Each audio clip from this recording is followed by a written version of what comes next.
with all the very latest from around the world and here at home. It's the ITV News at 10.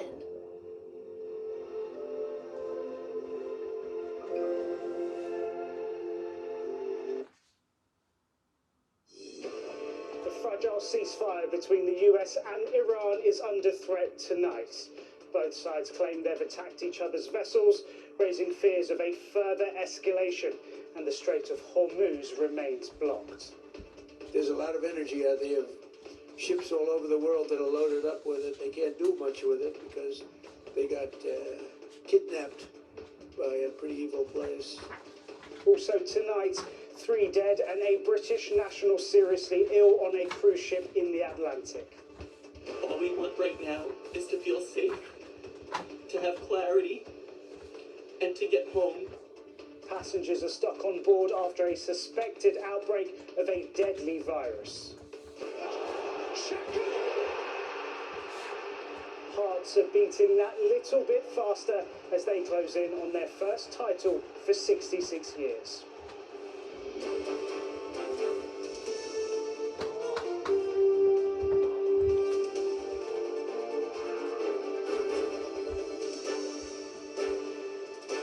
This is on TV News with Shehab. Good evening. It's been almost a month since the US and Iran agreed a ceasefire, but tonight the fragile truce hangs in the balance. American Navy destroyers are currently operating in the Gulf after crossing the Strait of Hormuz in support of Project Freedom, in a bid to clear the backlog in the trading route. While Iran is yet to comment on reports, it has struck a number of neighbours, including the UAE, with missile and drone strikes. From Washington, Robert Moore has the latest. After renewed Iranian attacks on the United Arab Emirates and Oman. The unsteady truce that has been in effect for nearly a month now is in severe and immediate jeopardy. Underscoring the sense of alarm, Iran's Revolutionary Guards released this video today of barrages of rocket launches. But it's impossible to verify whether this was part of today's missile and drone strikes.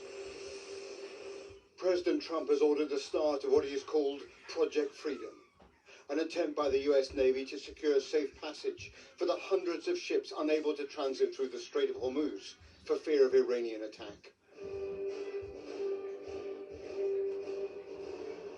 A short time ago at a White House event, Trump acknowledged Iran's blockade of the strait was proving both effective and damaging. There's a lot of energy out there of ships all over the world that are loaded up with it. They can't do much with it because they got kidnapped by a pretty evil place. But Tehran shows no sign of backing down, reportedly striking today this South Korean cargo ship, the Namu.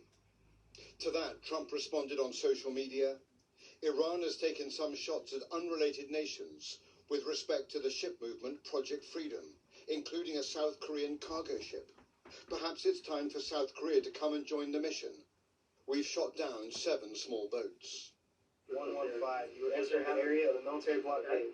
What lies ahead could be a challenging and prolonged mission for the US Navy. Blockade of Iranian ports will be enforced and applies to all vessels. With Iran dismissive of the new US escort operation, insisting that ship owners must coordinate all movements, not with Washington, but with the Islamic Republic.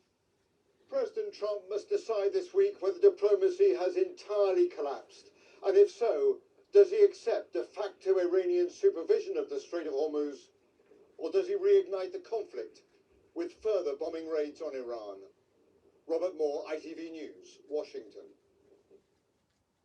3 people are dead and a British national is in a critical condition after a suspected virus outbreak on a cruise ship in the Atlantic.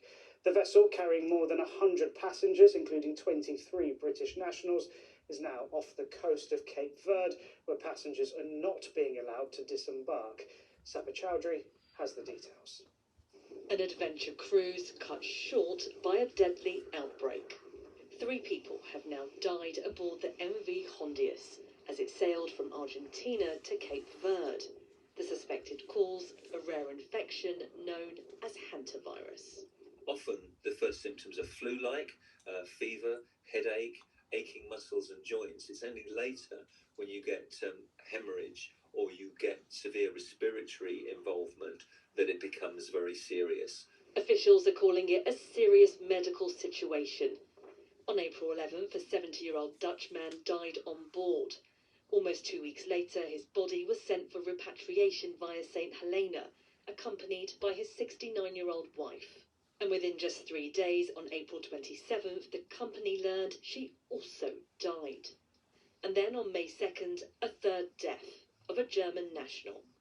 It's unclear whether hantavirus caused the fatalities, but with up to 150 passengers on board, many like Jake are feeling distressed. We're not just a story. We're not just headlines. We're people. All we want right now is to feel safe, to have clarity, and to get home. The fears of passengers justified. It has a fatality rate of around 40%. The incubation period of this infection is 1 to 8 weeks, and people are likely to have picked that up from infected rodent droppings. So given that 1 to 8 week time frame, it means that people are probably or possibly carrying the infection without knowing it. And so, as a precaution, the ship is now stuck at sea, anchored off the port of Praia, the capital of Cape Verde, with passengers barred from leaving to protect local people. We have the twin deluxe cabin. The World Health Organization told ITV News there's now 1 confirmed case of hantavirus on board, and 5 are being investigated. Among those are 2 British people, a member of crew and a tourist who's now in intensive care in Johannesburg.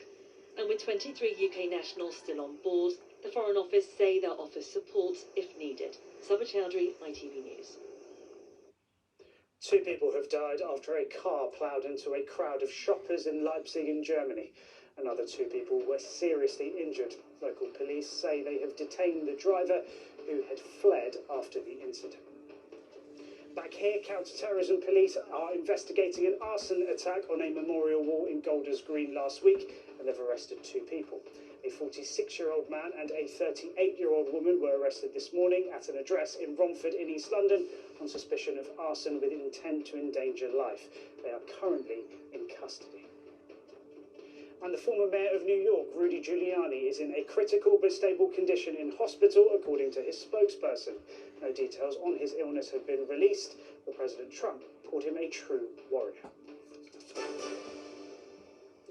They've been stuck in a bitter feud for more than a year, but today A-listers Blake Lively and Justin Baldoni settled their long legal battle 2 weeks before a trial was set to take place. Will Tylis joins me now. Will take us through how we actually got here. Yeah, so Shehab, this is a dispute that's been rumbling on since 2024. To take you back to the beginning of that dispute, essentially, Blake Lively starred alongside Justin Baldoni in the romantic drama It Ends With Us, which Baldoni also directed. Blake Lively accused Justin Baldoni of sexual harassment during filming and of coordinating a smear campaign against her to silence her after. Justin Baldoni then countersued his co-star and her husband, the actor Ryan Reynolds, accusing them of defamation and extortion, but his case was dismissed last year. So most of Blake Lively's claims were also dismissed, including that allegation of harassment. But a judge allowed 3 claims to proceed to trial. Those were breach of contract, retaliation, and aiding and abetting retaliation. News of a settlement broke in the last hour. We don't yet have details of what terms and figures were agreed, but it does mean this long-running, costly, and very public dispute now seems to have been brought to an end. Well, thank you very much. Football now, and there have been major developments in 2 title races tonight in the Premier League. Meanwhile, the Scottish Premiership now looks like a 2-horse race. Hearts today made a seismic move for their first title in 66 years, coming from behind to beat Rangers. Chris Scudder was watching. For so long, it's looked like the impossible dream, breaking the Celtic Rangers title stranglehold. But Hearts believe this is their time after 66 years of waiting. It did not look good, though, in this crucial head-to-head when Rangers scored first. It's Rangers! But then it all turned round on a wave of emotion.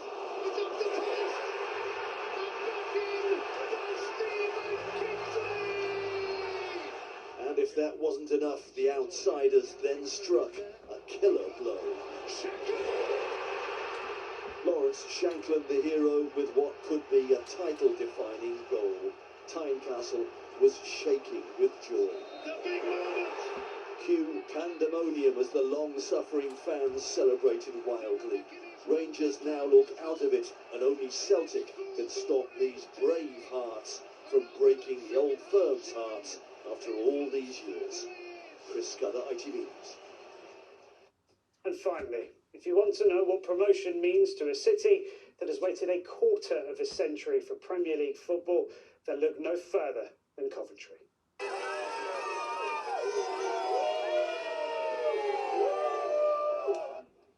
Today, fans were out in force to see the players parading the Championship trophy on an open-top bus. Then it was off to the party in the park, where an estimated 50,000 supporters celebrated the Sky Blues' return to the top flight. And that is all from us for tonight. From all the team here, good night, and we'll see you tomorrow.